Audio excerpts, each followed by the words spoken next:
পূর্ব মেদিনীপুরের ময়না থানার একটি ছোট্ট গ্রাম চংড়া। সেই গ্রামের একটি প্রত্যন্ত গরিব পরিবারের ছেলে রাজীব দাস, পুরোটাই প্রতিবন্ধী। তার হাত পাগুলো অনেকটাই সরু সরু। সে এমনই প্রতিবন্ধী যে নিজে হাঁটতে চলতে পারে না, হাতে তুলে খাবারটুকু খেতে পারে না, আর এক গ্লাস জলের প্রয়োজন হলেও অন্যের অপেক্ষায় থাকতে হয়। তার হুইল চেয়ারে ওঠা নামার জন্য অন্যের সাহায্য নিতে হয়। এতটাই প্রতিবন্ধী যে নিজে চলার মতো বা করার মতো কোনো ক্ষমতাই তার নাই। এইভাবেই চলতে থাকে তার কষ্টের জীবন। হঠাৎই এই প্রতিবন্ধীর রাজীব দাসের ভাগ্যে আগমন ঘটে সাক্ষাৎ লক্ষ্মী প্রতিমার। এ যেন এক সৃষ্টিকর্তার অপরূপ চমৎকার। আমরা বহু মন্দিরে লক্ষ্মী প্রতিমা দেখেছি, কিন্তু জ্যান্ত প্রতিমা এই প্রথম দেখছি।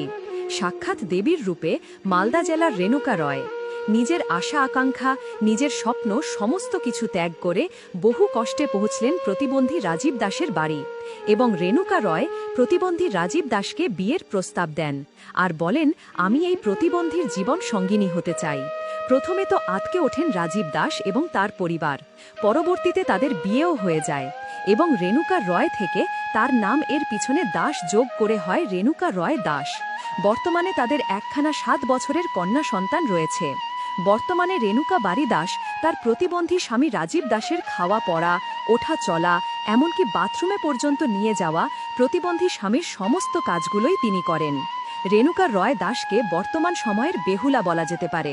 এজন্য বেহুলা লক্ষিন্দরের জুটি।